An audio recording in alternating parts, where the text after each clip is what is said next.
मुगलकालीन भारत, जिसका समय 1526 से 1858 ईस्वी तक रहा है। मुगलकालीन भारत में कुल 6 राजा हुए हैं। इसमें पहला बाबर था, जो 1526 से 1530 ईस्वी इसने शासन किया। इसके बाद में हुमायूं का शासन 1530 से 1556 ईस्वी तक रहा। उसके बाद में अकबर का शासन जो 1556 से 1605 ईस्वी तक रहा। इसके पश्चात जहांगीर, जिसका समय 1605 से 1627 ईस्वी रहा। उसके बाद में पांचवें शासक शाहजहाँ, जिनका समय 1627 से 1658 ईस्वी तक रहा। अंतिम जो मुगलकालीन शासक रहा वह औरंगजेब, जिसका समय 1658 से 1707 ईस्वी रहा है। अब अपन पढ़ेंगे बाबर। बाबर 1526 ईस्वी में पानीपत के प्रथम युद्ध में इब्राहिम लोदी को परास्त कर भारत में मुगल साम्राज्य का संस्थापक बना। यह तुर्क मुसलमान था। तुर्किस्तान से आए मुसलमान थे, इसलिए वह तुर्क मुसलमान कहलाए और तैमूर वंश का यह वंशज था। चुगताई तुर्क वंश से संबंधित होने के साथ साथ मंगोल सेना नायक चंगेज़ खां के वंश से भी इसका ताल्लुक था। इसकी माँ चंगेज़ खां की वंशज थी। जहीरुद्दीन मोहम्मद बाबर इसका पूरा नाम। प्रारंभ में पिता की मृत्यु के बाद फरगना की गद्दी पर बादशाह की उपाधि के साथ बैठा। बादशाह की उपाधि धारण करने वाला यह पहला तैमूर वंशीय शासक था। आगरा से 40 किलोमीटर दूर इसने खानवा में, यह खानवा वर्तमान में भरतपुर में है, बाबर एवं राणा सांगा का युद्ध हुआ। यह मार्च 1527 में हुआ था। ये भी एक अच्छा प्रश्न बनता है कि खानवा का युद्ध कब व किन के मध्य हुआ।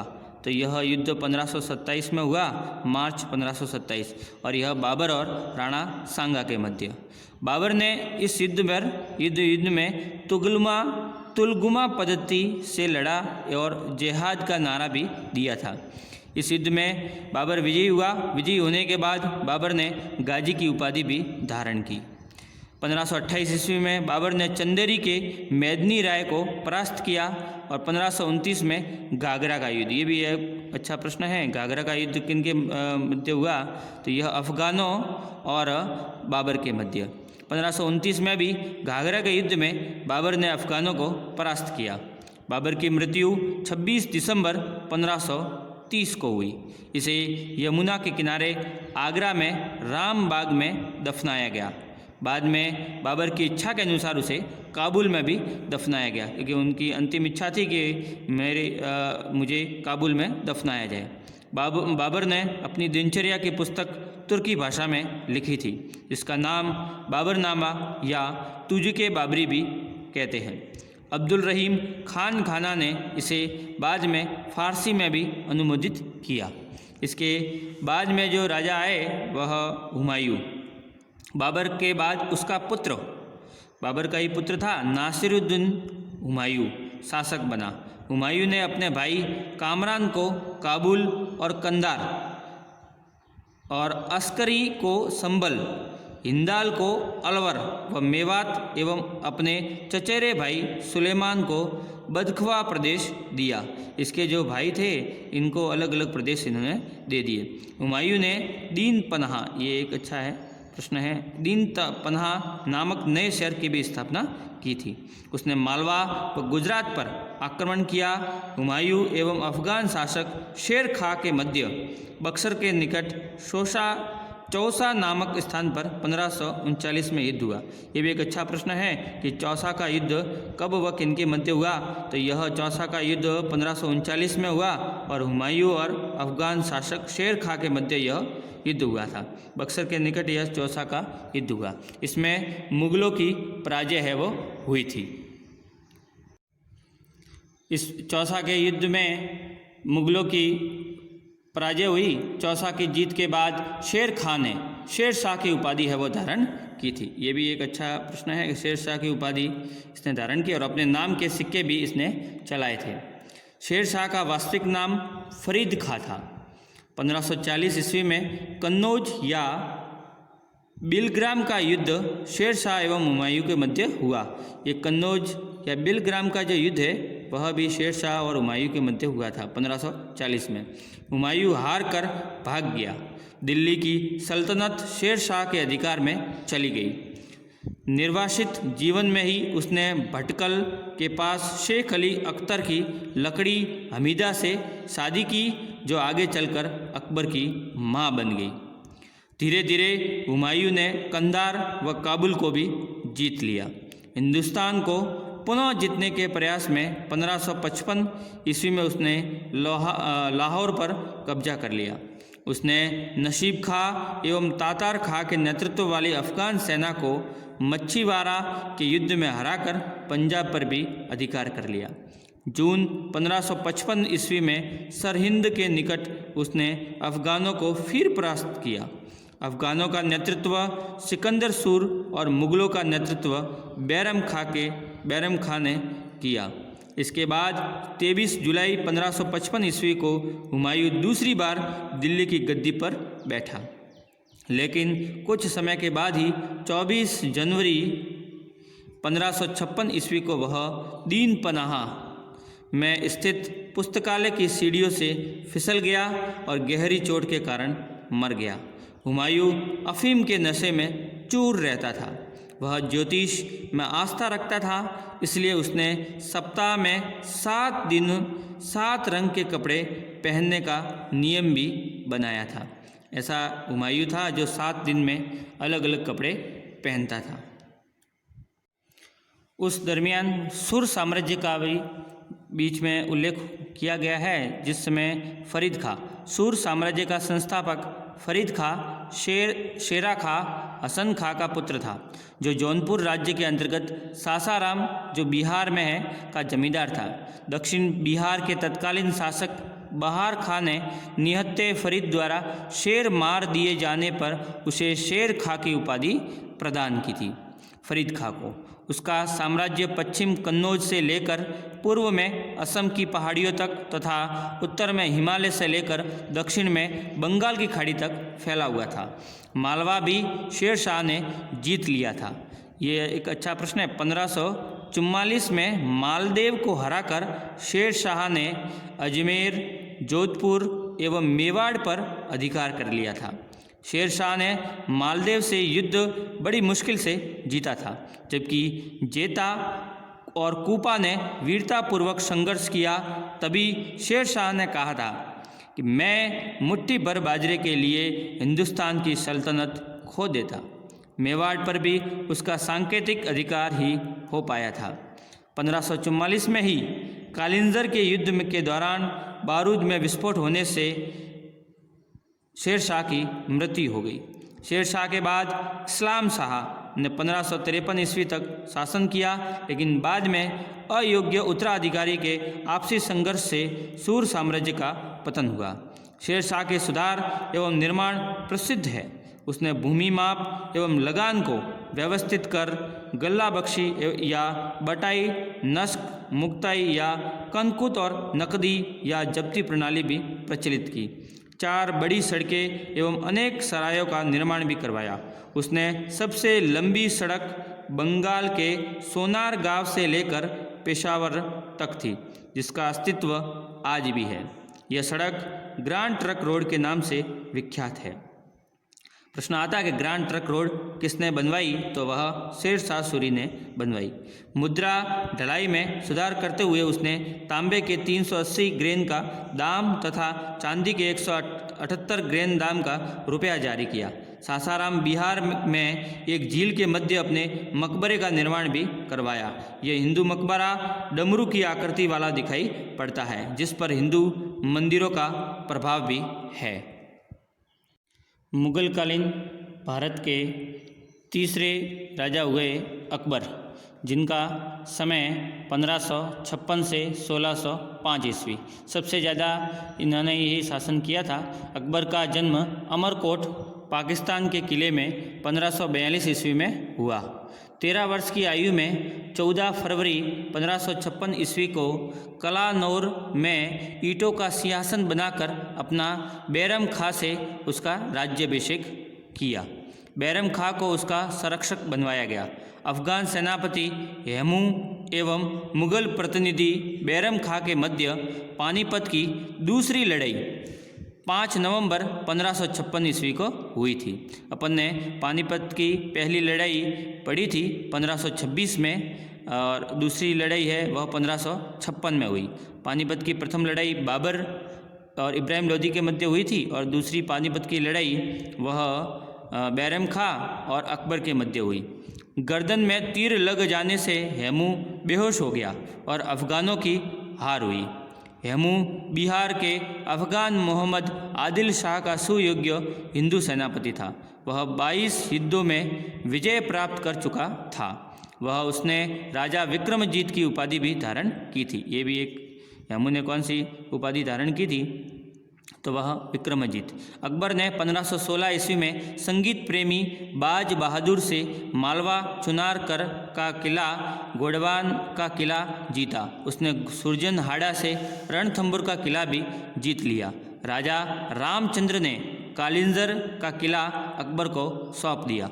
1570 ईस्वी में मारवाड़ एवं बीकानेर दोनों ने अपने किले अकबर को दे दिए तथा मुजफ्फर शाह से गुजरात एवं दाऊद खां से बंगाल का क्षेत्र भी अकबर ने छीन लिया। महाराणा प्रताप मेवाड़ का मान सिंह तथा आसफ खां के संयुक्त नेतृत्व में मुगल सेना के साथ हल्दी घाटी का प्रसिद्ध युद्ध, विश्व प्रसिद्ध युद्ध 1576 ईस्वी में हुआ, परंतु मुगलों को सफलता प्राप्त नहीं हुई।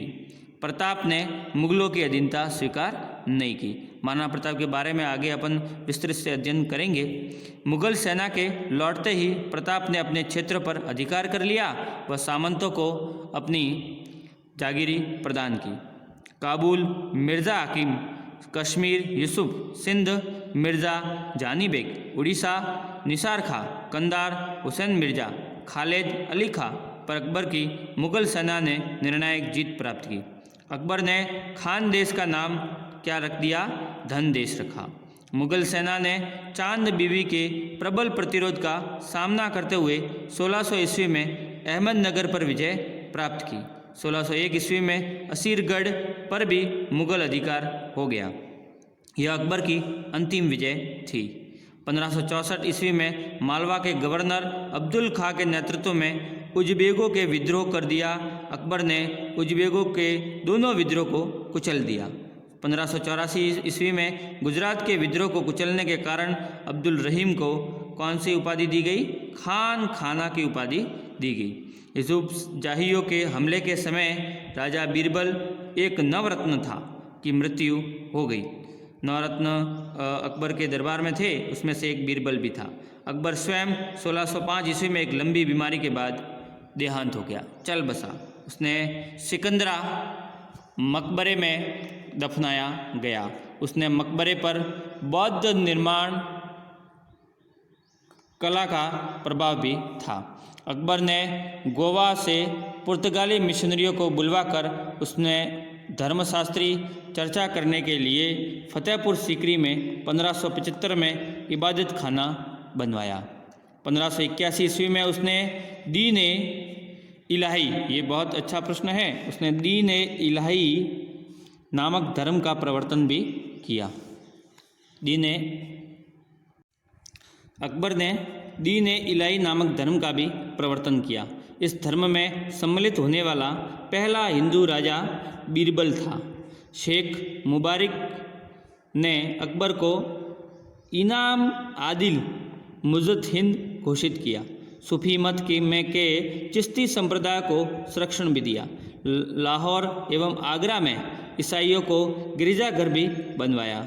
उसने जैन मुनि हर विजय सूरी को जगत गुरु की उपाधि से संरक्षण भी प्रदान किया।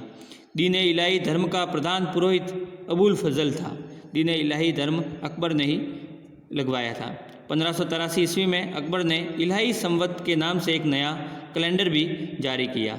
राजपूतों के प्रति अपनाई गई नीति में अकबर ने वैवाहिक संबंध बनाना एवं शक्ति प्रदर्शन की युक्ति से राजपूतों की शक्ति को अपने अधीन करने का कार्य भी किया। अकबर के साथ संधि करने वालों में पहला राजपूत राजा कछवा भारमल था। उसने भगवान दास एवं राजा मान सिंह को दरबार में उच्च पदों पर नियुक्त किया। डूंगरपुर, बांसवाड़ा एवं प्रतापगढ़ के राजवंशों ने मुगल अधीनता स्वीकार कर ली, परंतु वे पृथक ही बने रहे। 1564 ईस्वी में अकबर ने जजिया कर है वो समाप्त कर दिया। फतेहपुर सीकरी 1569 से लेकर 1584 ईस्वी तक शाही राजधानी रही। वहाँ का बुलंद दरवाज़ा जो मस्जिद के दक्षिण द्वार पर है, वह अकबर के गुजरात विजय के स्मारक के रूप में बनवाया गया। यह अकबर का समय रहा। इसके बाद में आता है जहांगीर का समय, जो 1605 ईस्वी से 1627 ईस्वी। शेख सलीम चिश्ती के नाम से इसका नाम सलीम रखा गया था। सैन्य सेवाओं के कारण सलीम को 12 हजारी मनसब प्राप्त था। 1599 ईस्वी में सलीम ने अकबर के विरुद्ध विद्रोह कर दिया। अकबर द्वारा दमन के लिए भेजे जाने वाले अबुल फजल का 1602 ईस्वी में उसने वध करवा दिया। 1605 ईस्वी में आगरा के किले में सलीम ने नरूदुद्दीन मोहम्मद जहांगीर बादशाह की उपाधि धारण कर मुगल सत्ता है वो संभाली। उसने सिख गुरु अर्जुन देव को मृत्युदंड है वो दिया था। ये एक अच्छा प्रश्न है कि जहांगीर ने किस सिख गुरु को मृत्युदंड दिया था, तो वह अर्जुन देव थे। जहांगीर की कंधार विजय सैनिक तथा व्यापार दृष्टि से महत्वपूर्ण मानी जाती है। 1611 ईस्वी में जहांगीर ने महरुनिस्सा नामक विधवा से विवाह करके उसे नूर महल, ये एक अच्छा है प्रश्न है, नूर महल नूरजहाँ की उपाधि दी थी। बाद में उसे बादशाह बेगम बनाया गया। ब्रिटिश दूत कैप्टन हॉकिंस तथा सर टॉमस रो उसके दरबार में आए थे। 1627 ईस्वी में जहांगीर की मृत्यु हो गई और उसके बाद में जो पांचवा जो शासक बना वह शाहजहाँ था। शाहजहाँ का समय 1627 ईस्वी से 1658 ईस्वी। इसका बचपन का नाम था खुर्रम। 1612 ईस्वी में इसका विवाह आसफ खां की पुत्री आरजूमंद बानो बेगम मुमताज महल के साथ हुआ। फरवरी 1628 ईस्वी में आगरा में इसका राज्यारोहण हुआ। इसके काल में खान जहाँ, लोदी, झुंझार सिंह, बुंदेलों का विद्रोह भी हुआ था। शाहजहाँ ने 1632 ईस्वी में पुर्तगालियों को हुगली में पराजित है वो किया था। उसने अहमदनगर का विलय मुगल साम्राज्य में कराया। बीजापुर के सुल्तान आदिल शाह को भी परास्त किया। 1652 ईस्वी में शाहजहाँ ने अपने पुत्र औरंगजेब को दक्कन का वायसराय बनवाया। 1657 ईस्वी में औरंगजेब ने शाहजहाँ को आगरा के किले में कैद कर दिया। अपने भाइयों द्वारा दारा, मुराद एवं शुजा को मारकर वह स्वयं गद्दी पर बैठ गया। 1666 ईस्वी में शाहजहाँ की मृत्यु हो गई। उत्तराधिकारी हेतु वहाँ पर धर्मत का युद्ध है वो लड़ा गया। धर्मत का युद्ध किनके मध्य लड़ा गया, तो वह दारा शिकोह और औरंगजेब के मध्य हुआ था। फ्रेंच यात्री बर्नियर, टेवनियर एवं इटालियन यात्री मनुची ने शाहजहाँ के शासनकाल का वर्णन है वो किया है। मुगल कालीन के अंतिम राजा औरंगजेब का समय 1658 से 1707 ईस्वी रहा है। औरंगजेब ने शासक बनने के बाद असम, कूच, बिहार, रंगपुर, कामरूप, मारवाड़ के राठौड़ों को पराजित किया। इसने राजा जय सिंह से को दक्कन का गवर्नर भी नियुक्त किया। एक है पुरंदर की संधि। ये पुरंदर की जो संधि है यह जून 1665 ईस्वी में शिवाजी और राजा जय सिंह के मध्य हुई। अच्छा प्रश्न बनता है कि पुरंदर की संधि किनके मध्य हुई, तो ये राजा जय सिंह और शिवाजी के मध्य। शिवाजी ने अपने 23 किले राजा जय सिंह को दिए। 1660 में शिवाजी राजा शिवाजी राजा जय सिंह के प्रयासों से औरंगजेब के दरबार में पहुँचे, मगर औरंगजेब द्वारा उनके साथ गरिमा युक्त व्यवहार नहीं किया गया, अपितु षड्यंत्रपूर्वक बंदी बना लिया गया।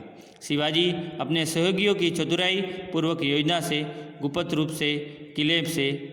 से किले से निकलकर महाराष्ट्र चले गए और 1686 ईस्वी में औरंगजेब ने स्वयं जाकर बीजापुर पर कब्जा किया।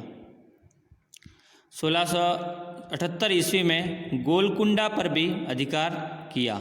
उसके काल में हिंदू व्यापारियों पर 5% कर है वो बढ़ाया गया। 1669 ईस्वी में मंदिरों को ध्वस्त करने का आदेश भी औरंगजेब ने दिया। 1679 ईस्वी में हिंदुओं पर पुनः कर है वो जजिया कर लगाया गया। औरंगजेब ने भी मजहब को एक औजार के रूप में प्रयोग किया।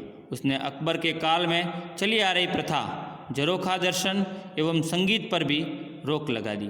1707 ईस्वी में अहमदनगर में इसकी मृत्यु हो गई। इसके शासनकाल में 1668 ईस्वी में गोकुल के नेतृत्व में जाठों व 1672 ईस्वी में सतनारियों के विद्रोह वह किया।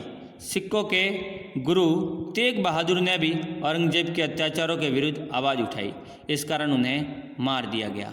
औरंगजेब की मृत्यु के बाद मुगल वंश को कमजोर एवं अयोग्य उत्तराधिकारी मिले, जिसे मुगल साम्राज्य का क्रमशः पतन होना प्रारंभ हो गया।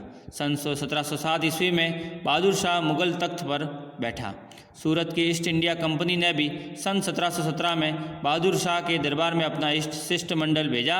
उस पर डोना जुलियाना डायस डा कोस्टा नामक एक ईसाई महिला का प्रभाव देखने को मिलता है, जिसे खातूम बीबी फिदवी दुआगो जुलियाना की उपाधियाँ मिली हुई है। उसने पुर्तगालियों के हितों की बड़ी रक्षा की। 1712 ईस्वी में से लेकर 1757 ईस्वी तक मुगल दरबार एवं तख्त षड्यंत्र की हत्या का केंद्र बनकर रह गया। तत्कालीन राजनीतिक शक्ति के रूप में उसका स्थान भी गौण हो गया।